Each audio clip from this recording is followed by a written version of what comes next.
Let us turn in our Bibles to the Gospel of Matthew and chapter 8. Matthew's Gospel, chapter 8. Over recent weeks, we've had to get used to a new phenomenon, and that is social distancing. And even if some of us did tend to keep ourselves to ourselves in the past, the last few weeks have taken that concept to a completely new level. For example, never before have we been stopped from entering the bank or the post office because someone else was inside. And never before have people deliberately tried to avoid us as we've been walking along the pavement. Never before have we been prevented from spending time with our children or grandchildren. And yet, over these last 6 weeks, those are just a few of the social experiences that we've had to get used to. And for some of us, that has meant that the last 6 weeks has been a challenging and a lonely and an isolated existence, so much so that we are hoping that it doesn't last too much longer. And yet the constant message, the consistent message that we are hearing from the government is that some kind of social distancing is going to be a feature of our lives for the foreseeable future, until there is a vaccine for coronavirus is found. And I'm sure that you'll agree that that is the day that we are all longing for. But what if you had a highly contagious disease for which no vaccine was ever going to be found? And consequently, social distancing of the most strictest kind was going to be a feature of your life for the rest of your life. Can you picture that? Can you imagine it? It's probably something that we don't want to think too much about. And yet, giving it a little bit of thought may help us to appreciate the experience of this man that we read about in Matthew chapter 8 this morning. Which brings me to my first point this morning, and that is the cleansing we all desperately need. The cleansing we all desperately need. Now, throughout the Gospel of Matthew, it is quite a big book. It's one of the bigger books in the New Testament. And throughout the Gospel of Matthew, because it's a big book, it's helpful if we can just break it down a little bit into more manageable chunks. And to do that, to help you do that, I just want to point out that throughout the book, we see a recurrent pattern of narratives about Jesus, followed by teaching which is given by Jesus.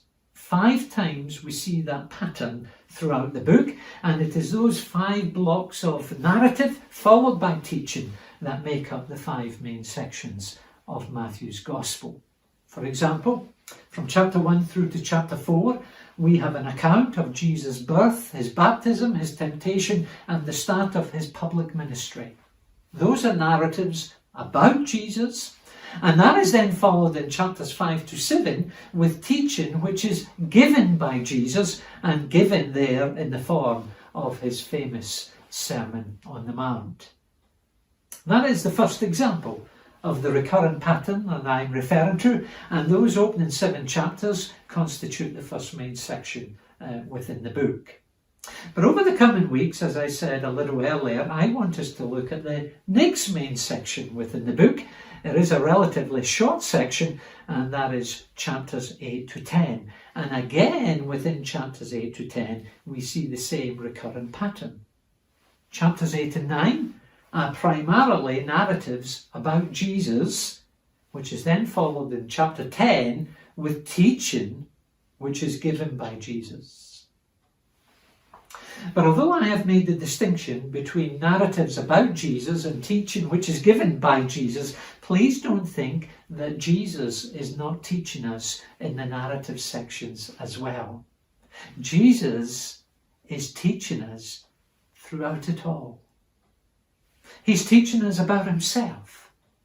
and his work, his mission, his identity, and his kingdom. But in the narratives, he's accomplishing that teaching in more practical and visible, and you may even want to say, more obvious ways. For example, at the close of chapter 7, following Jesus' famous Sermon on the Mount, we read these words: "The crowds were amazed at his teaching because he taught as one who had authority and not as their teachers of the law." And what he has demonstrated by his words, he is now going to demonstrate by his actions. What he has demonstrated in his teaching, he is now going to demonstrate in his miracles, and that is his authority. And what we see in the first of these miracles is the authority of Jesus to cleanse a leper. Now, if you have an NIV, you'll see from the footnote that the condition which this man suffered from was a skin condition of some kind, and not necessarily leprosy as we know it today. But rather than me refer repeatedly this morning to a skin condition of some kind, you'll forgive me, I'm sure, if for convenience sake I simply refer to it as leprosy. And what is interesting is that although we read in the Gospels about Jesus healing people of all sorts of illnesses, when it comes to this condition, the healing is nearly always described as a cleansing. That is because this condition in Jesus' day was considered to be something more than just a medical condition. Well, as far as medical conditions went, they didn't come much worse than this one. It was a disease which started so small and so insignificant to begin with, but which gradually and persistently spread throughout your entire body. It resulted in you initially losing your sense of touch and feeling, but eventually resulted in you losing your limbs. It resulted in you losing the features on your face. And if that wasn't bad enough, the really bad news is that there was no cure whatsoever for it. The Oxford universities of that day, they had not and they could not come up with a vaccine for this one. And if you have found our social distancing of the past 6 weeks difficult to cope with, then just spare a thought for the lepers of Jesus' day. If the prospect of 14 days quarantine disturbs you, then just remember that these guys, they spent their entire lives in quarantine. When diagnosis was confirmed, they said goodbye to their family and friends to spend the remainder of their lives outside the community, to spend the remainder of their lives in isolation. Not so much perhaps because the condition was contagious, but because it was considered to be unclean. You see, in addition to the social and physical aspects of this disease, this was a condition which constituted you ceremonially or religiously unclean within Israel. It was a condition which not only barred you from social life within Israel, it also barred you from religious life within Israel. And consequently, it was a condition which not only cut you off from family and friends, it was also a condition which was considered to have cut you off and separated you from God. In fact, from what we are told about King Uzziah in 2 Chronicles 26, it appears that this was a condition which was sometimes associated with the judgment of God. That's how serious this condition was within Old Testament Israel. It was so serious that there are almost 2 entire chapters of the book of Leviticus, chapters 13 and 14. There are almost 2 entire chapters given over to instructions on this disease, on its diagnosis and on its containment. And the reason why Matthew begins this new section with such a serious scenario is because this man's condition perfectly illustrates all that this little section of his gospel is all about. As we work our way through these two chapters, chapters 8 and 9, we will encounter some of the ugliest things that characterize life in this world. We will encounter disease, disaster, death, and the demonic. And those are all things, I'm sure you will agree with me, those are all things which vividly and forcefully remind us that life in this world is not as we would like it to be or as it was meant to be. Those are all things which remind us that life in this world is not as it was designed to be or created to be. Those are all things which remind us that something has gone seriously wrong in the history of our world. And you only have to read a few pages into your Bible to discover what it was that went wrong. Genesis chapter 3 records that occasion when Adam and Eve rebelled against the authority of their Creator, and in doing so they brought God's judgment upon themselves, upon their environment, and upon all whom Adam represented as the head of the human race. It is as a result of their rebellion towards God back then and their subsequent rebellion towards Him ever since that our world is characterized by the sort of ugly things that we will encounter in these two chapters and the sort of ugly things that we encounter in our lives from day to day. It is because of our rebellion against God. And the Bible has a word for that rebellion. The Bible describes that rebellion on our part as sin. And as a result of our sin, we too are unclean in the sight of God. We too are separated and cut off from a holy God. You see, this leper in Matthew chapter 8, he was a walking object lesson. He highlighted the spiritual condition, not only of himself, but also of the men and women round about him. This leper embodied all that was wrong with the people of Jesus' day. And what was true of the people in Jesus' day is equally true of us today. Although we may have been spared the horrors of his medical condition, our lives are characterized by something which his medical condition illustrates, and that is our sin. Like our leprosy, sin permeates and pollutes our entire being. It affects our actions, our words, our thoughts, our attitudes, our motives, the deepest and most secret intentions of our heart. Like leprosy, sin not only separates us from family and friends at times, it also separates us from God. Just as leprosy barred people from coming anywhere near the presence of God in Old Testament time, so sin prevents us from coming into the presence of God today. And if never dealt with, if never forgiven, if never cleansed, our sin will exclude us from the presence of God throughout all eternity. And so for that reason, there is a cleansing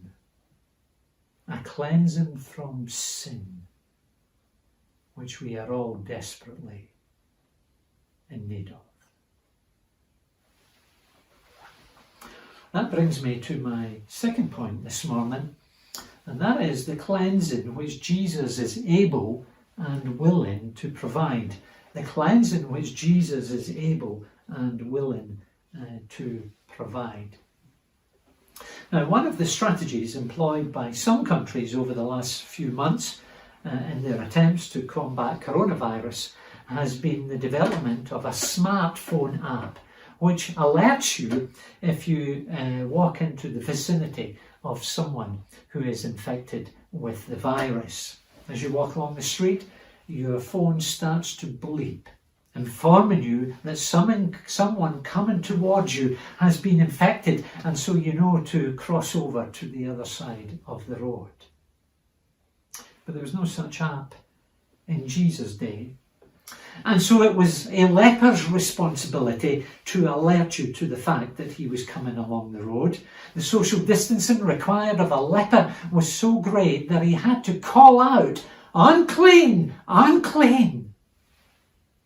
And on hearing those words, everyone within earshot would get out of the way as quickly as they possibly could. Now, whether this man in Matthew chapter 8 has raised the alert, we do not know, but what we are told is that on coming to Jesus, he knelt before him and said, "Lord, if you are willing, you can make me clean." Please note, this man doesn't have any doubts about the ability of Jesus to cleanse him. He was perhaps amongst those who heard back in chapter 4, verses 23 and 24, of Jesus healing every disease, and so he is in no doubt that Jesus is able to cleanse him of his leprosy. But that doesn't make this man presumptuous. What he has heard about Jesus' power to cleanse hasn't led him to the conclusion that his cleansing will be automatic. It hasn't led him to the conclusion that he has some kind of intrinsic or inherent right to be cleansed. Although he has heard and he has believed in Jesus' power to heal, he still recognizes his total dependence upon the kind and compassionate and gracious willingness of Jesus to heal. That's why he says, "Lord, if you are willing, you can make me clean." And what was Jesus' response? Verse 3 tells us, Jesus reached out his hand and touched the man. "I am willing," Jesus said, "be clean." And we are told immediately he was cured. Or more accurately, immediately he was cleansed of his leprosy. That is the cleansing that Jesus was able to provide and willing to provide for this poor man. But did you notice how that cleansing came about? Now, as we work our way through these chapters of Matthew's Gospel, we will see that although Jesus did sometimes touch people in order to heal them, there were other times when he didn't. And what that demonstrates is that his physical touch was not necessary for him in order to heal. Jesus could have cleansed this man without touching him. Jesus could have cleansed this leper from a distance. Jesus could have cleansed this leper from simply saying the word, and in view of the social distancing required on this occasion, we would have thought that that was the wisest thing to do, would we not? Over recent weeks, we've had to drastically reduce the people and the things that we touch. No more shaking hands when we meet good friends. No more typing in your PIN number at the supermarket checkout. Life has all of a sudden become contactless. And one would have thought that if ever there was a case where Jesus ought to have employed contactless healing, then surely this was it. The Old Testament law said that no one should touch a leper. The Old Testament law said that no one should touch an unclean person for the simple reason that in doing so, they themselves would be unclean. But did you know that is precisely why Jesus touched this man? Please note his touching of this man was deliberate. He stretched out his hand and touched him. He did so in order to identify with the man's ceremonial uncleanness. Although Jesus could have cleansed him from a distance, he touches him in order to demonstrate that it is by taking the man's uncleanness upon himself that he provides cleansing for the unclean. And in that we see a vivid and a graphic illustration of the way in which Jesus would provide cleansing for sin-infected and sin-polluted people like you and me, in order to provide cleansing for sinners like us. The eternal Son of God, he left the splendour of heaven for the poverty of this world. He left the purity of heaven for this sin-polluted world. And although he himself was sinless, he was willing to touch and to be touched by the sinner. The one thing that you don't see in the life of Jesus is social distancing. He touches the untouchables of his day. In spite of the criticism which it brought, he was willing to mix and associate and socialize with the sinners of his society. Although he maintained moral perfection and sinless purity throughout his entire life on this earth, he was willing to identify with the sinner to the extent that he takes upon himself the sinner's contaminated and condemned status in the sight of God, and he then suffers the consequences for doing so. Although being sinless, he makes his way to the cross and dies in the sinner's place, so that filthy, contaminated, polluted, guilty sinners like you and me might be cleansed from our sin and made clean in the sight of a holy God.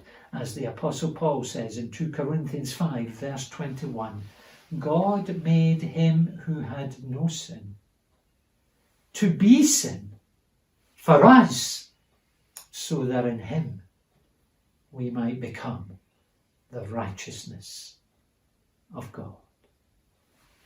And as a result of him doing so, this Jesus is well able to provide the cleansing that sinners like you and me desperately need. And if you turn from your sin this morning, and if you trust and turn to this Jesus in faith, and if you trust in him and in him alone for your cleansing, what you will discover is precisely what this poor man discovered that day. And that is that this Jesus is both able and willing to cleanse us from our sin. That is the cleansing that Jesus is both able and willing to provide. But then thirdly and finally, we want to consider the testimony which this cleansing presents. The testimony which this cleansing prevents. Now, one of the few remarkable items of good news over recent weeks has been the remarkable recovery of people who were seriously ill with the virus. And some of those recoveries, including that of our Prime Minister, have received quite a bit of publicity, and understandably so. After all, who wouldn't want to talk and tell others about your recovery from such a horrible disease? And yet the strange thing is that, having been healed of his leprosy, this man is told by Jesus in verse 4 not to tell anyone. That is because miracles were not the primary purpose for which Jesus came into this world, and he doesn't want his publicity and popularity over miracles to distract from that greater purpose. And yet, he does want someone to hear about it, and that was the priest. Go, we hear Jesus saying to this man in verse 4, go, show yourself to the priest and offer the gift Moses commanded as a testimony to them. Jesus sends this man to the priest for two reasons. Firstly, Jesus has made it clear in his previous teaching, chapter 5, verse 17, that he had not come to abolish the Old Testament law. And as that law insisted, Leviticus 14, as that law insisted on a cleansed leper taking a sacrifice of 2 birds to the priest, Jesus encourages this man to do just that. Then if you look closely at chapter 5, verse 17, you'll see that Jesus not only says that he had not come to abolish the law and the prophets, he also goes on to say that he had come to fulfill them. And one of the things which the law and the prophets of the Old Testament era had looked forward to, as we discovered in our opening reading from Isaiah 35, one of the things which the law and the prophets of the Old Testament looked forward to was the dawning of a new era, the establishing of a new kingdom, the coming of a messianic king who would have the power and the authority to deal with man's rebellion towards his creator and the ugly and devastating consequences of that rebellion. Is that not something that appeals to you this morning? As you look around the world today in all its desperate need, as you look around and you see the hopelessness and the despair that characterizes the lives of men and women in the face of disease and death, as you look at your own life and you see the faults and the failings and the shortcomings which characterize it, even when measured by your own expectations. And if you're disappointed with yourself when compared with your own expectations of what you should be as a person, then if you read the previous 3 chapters of this gospel, if you read the famous Sermon on the Mount, you will see how much we fall short of the expectations and the demands of the God who created us. In the light of all that, does not the Old Testament expectation of someone coming who can deal with that sin and shortcoming of ours, does that not sound good news to you this morning? Is not the Old Testament prophetic hope of someone coming who can restore our broken relationship with our Creator one that you find attractive this morning? Does not the biblical promise of someone coming who will ultimately make a new creation for his people to live in, one which will be free of all the ugly and devastating consequences of our previous rebellion that we currently see all around us in our lives and in the lives of others, does not the thought of that new perfect creation appeal to you this morning? If so, then let me tell you that the reason why Jesus sends this man to the priest was so that his cleansing might be a testimony to the religious authorities of that day that the long-awaited king had now come.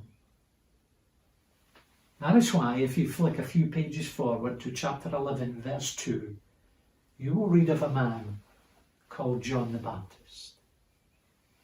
Having heard about these various miracles that Jesus has done, John sends his disciples to Jesus with this question: are you the one who was to come, or should we expect someone else?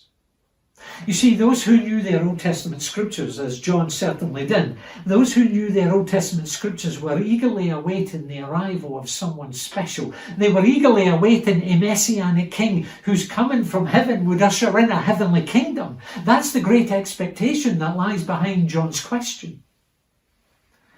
And in response to his question, Jesus says this.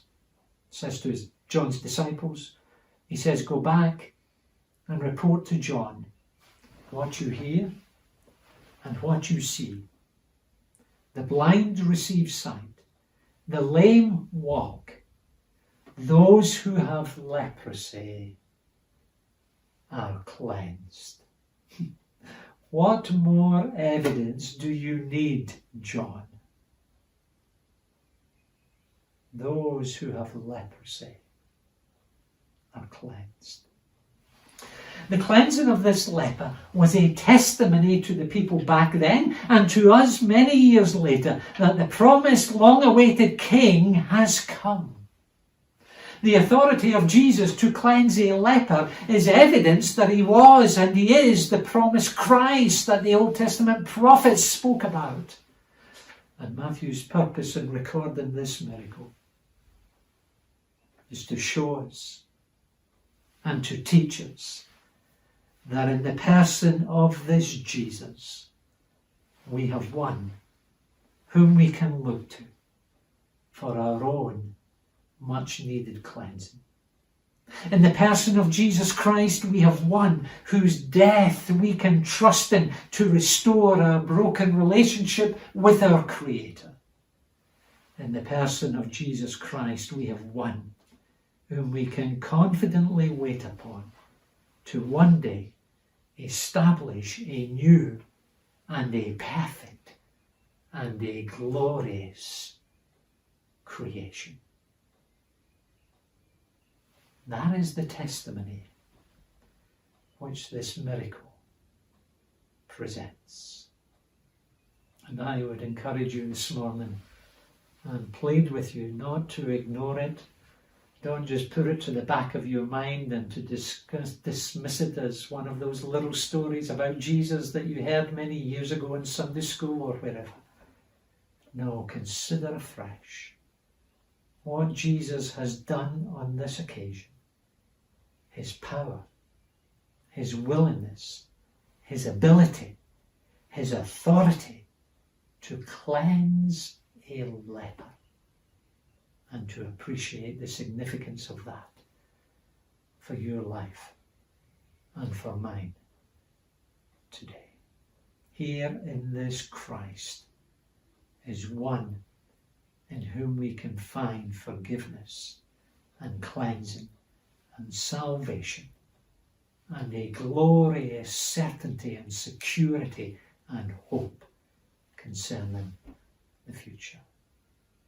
Three things we learn from this miracle at the start of Matthew chapter 8. Firstly, we learn about the cleansing that we all desperately need. Secondly, we see the cleansing which Jesus is able and willing to provide. And thirdly, we see the testimony which this cleansing presents.